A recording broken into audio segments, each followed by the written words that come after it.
Maitre, Parfumeur, ou Gantier's Santal Noble by the perfumer John Francois Laporte. And I believe at one point, if not still, is the owner. So the notes listed on Fragrantica are coffee, incense, spices, sandalwood, patchouli, vanilla, amber, oak moss, vetiver, musk. I believe on the official website, vetiver, instead of being listed in the base, is in the mid.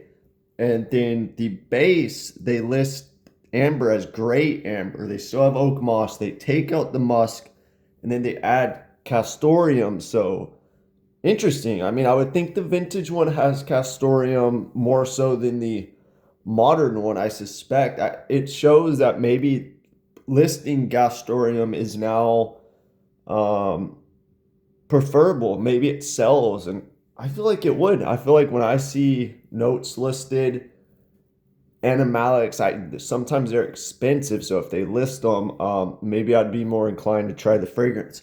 But anyway, this opens up as a spicy patchouli incense. A little bit of boozy aspect too for me.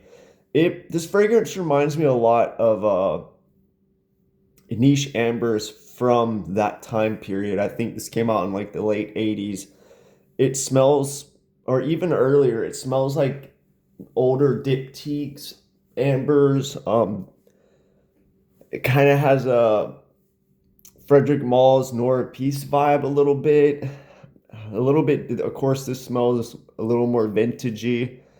I even imagine something like,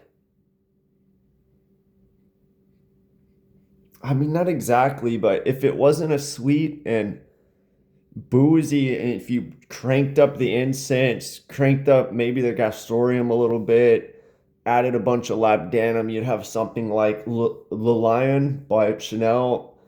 I mean, they're not the same, right? But I feel like that's something people know a fragrance people know. But yeah, I don't really get coffee from this.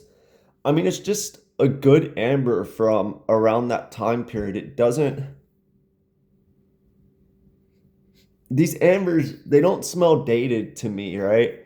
Um like a little bit, but I guess I don't remember people wearing these heavy like patchouli amber fragrances when I was a kid, in the early 90s. So maybe they smell dated to some people, but to me they don't. I feel like barber shops, if anything, smell more dated, and ambers, they smell kind of modern to me, but I do get a little bit of cumin here from time to time. It's hidden, and it seems like a lot of fragrances actually have cumin, especially older fragrance, but even new popular men's designers. It's like in there a little bit. But this one, I feel like you would be able to pick up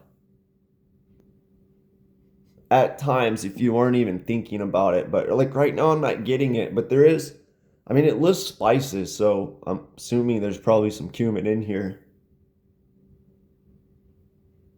I think it's tolerable and it's not really a big issue, but there are times where I'm like, oh wow, there's a little bit of cumin in there, and that does make it smell kind of dated to me.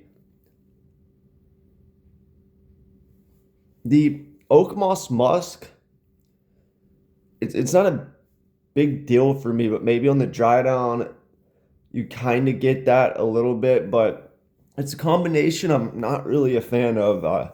It's in so many fragrances, and when I see oak moss musk, sometimes it just has this like dry, basic smell. It's not too bad in here. Sandalwood, yeah, I wouldn't say it's like a predominantly sandalwood fragrance. I mean, it's woody, yeah. It's not like cedar or anything, but I would say it's kind of like a patchouli, vanilla ambery thing, like an amber patchouli kind of fragrance. There's a little bit of like a powderiness in this fragrance,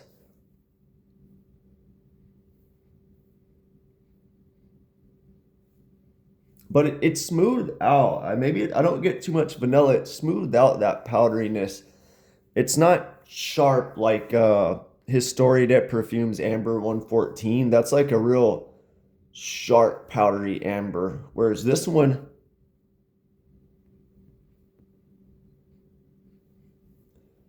one's real calm, laid back, but still sophisticated. And it's not too laid back like a gourmand or anything or a straight syrupy vetiver, but overall good fragrance. And I think this one is I don't know, it goes for like around 200 USD, right? I think it might be a little cheaper, a little more expensive depending on where you get it, and that's retail. Yeah, interestingly, this one is cheaper than uh I think Camellia Chinos or whatever, another one of their other fragrances that is um like basically a soapy musk. So I don't know, maybe they list the price by the ingredients they use. But I mean, nowadays you have a sandalwood fragrance. Usually brands charge a lot. I mean, although they're using something cheap like Javanol, but I don't know. Maybe I feel like some brands, whatever fragrances they really like, they're like, oh, this will sell good, listed as a high price, although the ingredients might not be better. Frederick Mall's a great example. Like Uncut Gem, Acne Studios, they're in the higher price tier, and I don't think the ingredients in there cost more than a lower price tier fragrance that they have, like Synthetic Jungle or something. But anyway, good price for a good fragrance. I mean, yeah, it's expensive, but you can probably find some other more vintagey designers for cheaper. But I think this is a good fragrance to sample and compare to other ones that are similar for yourself. But yeah, let me know what you think. Overall, patchouli, incensey, slight. It's like a drink. I don't want to say boozy, but it has this like drink aspect that kind of just smooths it out. Um, Spicy sandalwood, patchouli, amber fragrance. Yeah, let me know what you think if you smelled it.